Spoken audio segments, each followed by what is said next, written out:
Hello friends, welcome to our YouTube channel V series GK wise. Friends, हम लोग आज की इस वीडियो में टॉप 30 क्वेश्चंस को डिस्कस करेंगे जो कि कई बार परीक्षाओं में पूछे जा चुके हैं और आगे आने वाले सभी परीक्षाओं में पूछने की संभावना है।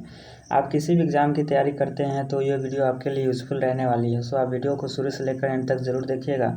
वीडियो अगर पसंद आती है तो लाइक तथा शेयर जरूर करिएगा, तो चैनल को सब्सक्राइब जरूर करिएगा। चलिए स्टार्ट करते हैं पहले क्वेश्चन से।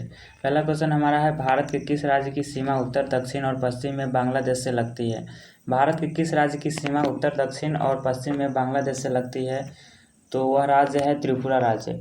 ऑप्शन डी बिल्कुल सही आंसर हो जाएगा। अगला क्वेश्चन हमारा है, लोहित नदी कौन सी नदी की सहायक नदी है? तो लोहित नदी कौन सी नदी की सहायक नदी है? ब्रह्मपुत्र नदी की सहायक नदी है लोहित नदी। ऑप्शन बी बिल्कुल राइट आंसर हो जाएगा। नेक्स्ट क्वेश्चन है, कौन सी जगह से ब्रह्मपुत्र नदी बांग्लादेश में प्रवेश करती है? तो कौन सी जगह से ब्रह्मपुत्र नदी बांग्लादेश में प्रवेश करती है? धुबरी के पास। धुबरी नामक एक जगह है जहां से ब्रह्मपुत्र नदी बांग्लादेश में प्रवेश करती है। ऑप्शन ए बिल्कुल राइट आंसर हो जाएगा। अगला क्वेश्चन हमारा है, भूपेन हजारिका सेतु कौन सी नदी पर बना है? भूपेन हजारिका सेतु कौन सी नदी पे बना है? बिल्कुल राइट आंसर हो जाएगा लोहित नदी पर। भूपेन हजारिका सेतु लोहित नदी पे बना है। Right answer option A. अगला क्वेश्चन हमारा है, किसके शासनकाल में दिल्ली सल्तनत का सबसे बड़ा विस्तार देखा गया था?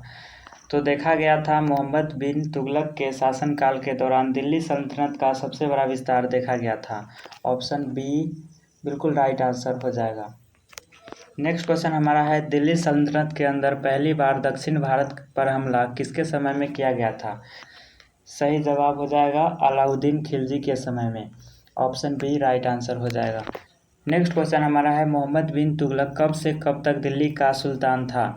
मोहम्मद बिन तुगलक कब से कब तक दिल्ली का सुल्तान था? राइट आंसर 1325 से लेकर के 1351 तक। 1325 से लेकर के 1351 तक मोहम्मद बिन तुगलक दिल्ली का सुल्तान था। ऑप्शन सी बिल्कुल राइट आंसर हो जाएगा। नेक्स्ट है, भारतीय संविधान के संदर्भ में इनमें से कौन सा अनुच्छेद अपने नागरिकों को धार्मिक स्वतंत्रता का अधिकार की गारंटी देता है?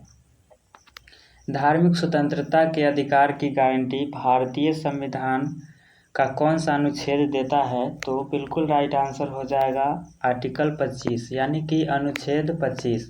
ऑप्शन सी सही जवाब हो जाएगा। अगला क्वेश्चन हमारा कहता है, कौन सी नदी यमुना नदी की सहायक नदी नहीं है? कौन सी नदी यमुना नदी की सहायक नदी नहीं है? तो इनमें से सोन नदी यमुना नदी की सहायक नदी नहीं है। सोन नदी गंगा नदी की सहायक नदी है। ऑप्शन डी बिल्कुल सही जवाब यानी कि सही आंसर हो जाएगा। नेक्स्ट क्वेश्चन कहता है, पर्शियन भाषा का पहला अखबार का नाम क्या है? पर्शियन भाषा का पहला अखबार का नाम है मिरातुल अखबार। मिरातुल अखबार पर्शियन भाषा का पहला अखबार का नाम है। राइट आंसर ऑप्शन ए हो जाएगा। नेक्स्ट क्वेश्चन है, पर्शियन भाषा का पहला अखबार किसने निकाला था? पर्शियन भाषा का पहला अखबार राजा राम मोहन राय ने निकाला था। Option A right answer. Next question है, भारत में नवरोज का फारसी उत्सव किसने शुरू किया था? भारत में नवरोज का फारसी उत्सव जो शुरू किया था किसने किया था? तो बलबन ने।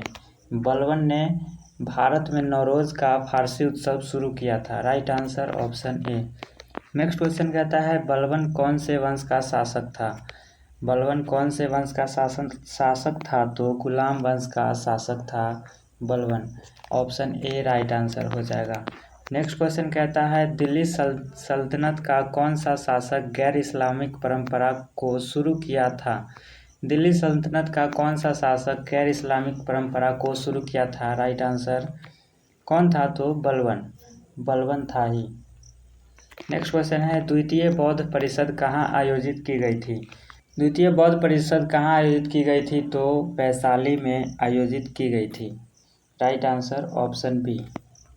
नेक्स्ट क्वेश्चन कहता है, दूसरी बौद्ध परिषद किसके समय में आयोजित की गई थी? तो दूसरी बौद्ध परिषद किसके समय में आयोजित की गई थी? तो कालशोका के समय में। Right answer option A. Next कहता है, चौथी बौद्ध परिषद कहाँ और किसके शासनकाल में आयोजित की गई थी? चौथी बौद्ध परिषद कहाँ और किसके शासनकाल में आयोजित की गई थी? तो कश्मीर में किया गया था कनिष्क के शासनकाल के दौरान। Right answer option A.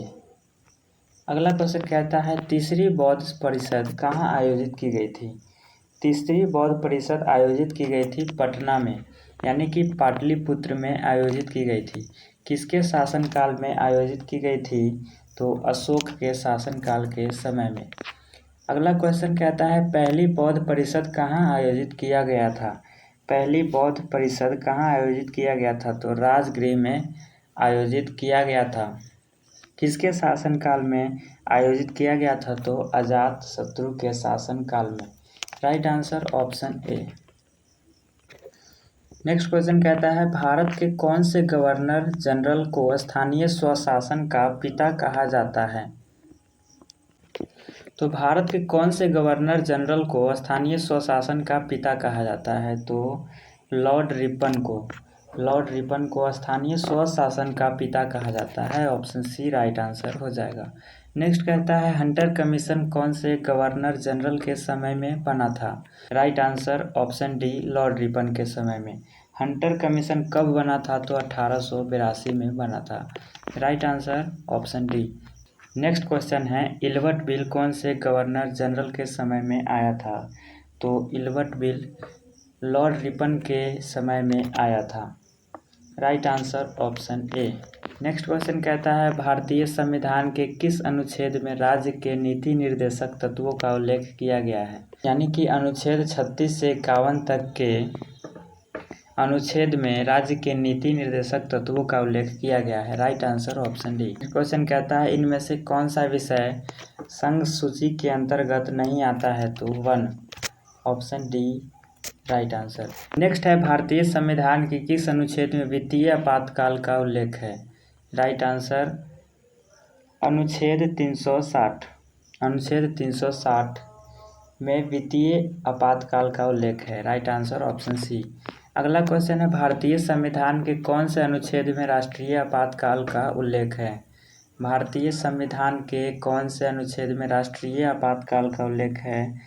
सही आंसर हो जाएगा 352, यानी कि अनुच्छेद 352 में राष्ट्रीय आपातकाल का उल्लेख किया गया है। ऑप्शन डी सही आंसर हो जाएगा। नेक्स्ट क्वेश्चन है भारत के राष्ट्रपति को पद से हटाने के लिए संसद द्वारा कौन सा प्रस्ताव पारित किया जाता है? भारत के राष्ट्रपति को पद से हटाने के लिए संसद द्वारा महाभियोग प्रस्ताव को पारित किया जाता है। ऑप्शन डी सही आंसर हो जाएगा। नेक्स्ट क्वेश्चन कहता है भारतीय संविधान के किस अनुच्छेद में शोषण के खिलाफ मौलिक अधिकार का प्रावधान किया गया है? तो अनुच्छेद 23-24। अनुच्छेद 23-24 में शोषण के खिलाफ मौलिक अधिकार का प्रावधान किया गया है। Right answer option D. अगला क्वेश्चन कहता है इनमें से कौन सी नदी बिहार तथा उत्तर प्रदेश के मध्य सीमा रेखा नहीं बनाती है? तो इनमें से कौन सी नदी बिहार और उत्तर प्रदेश के बीच में सीमा रेखा नहीं बनाती है? राइट आंसर हो जाएगा फल्गु नदी। फल्गु नदी उत्तर प्रदेश और बिहार के बीच में सीमा रेखा को नहीं बनाती है। Right answer option A. Next और अंतिम क्वेश्चन है प्राचीन काल में फल्गु नदी को किस नाम से जाना जाता था? तो प्राचीन काल में फल्गु नदी को निरंजना नदी के नाम से जाना जाता था। ऑप्शन ए राइट आंसर हो जाएगा। तो ये था इस वीडियो का आखिरी क्वेश्चन। वीडियो कैसी लगी कमेंट करके बताइए। अगर वीडियो अच्छी लगी हो तो लाइक तथा शेयर ज़रूर करें। साथ ही अगर चैनल पे नए हैं तो चैनल को सब्सक्राइब ज़रूर करें, जिससे कि इन फ्यूचर आने वाली इस चैनल से संबंधित सभी वीडियो की नोटिफिकेशन आप तक सबसे पहले पहुँच सके। तो आज के लिए इतना ही, मिलते हैं अगले वीडियो में, तब तक के लिए जय हिंद।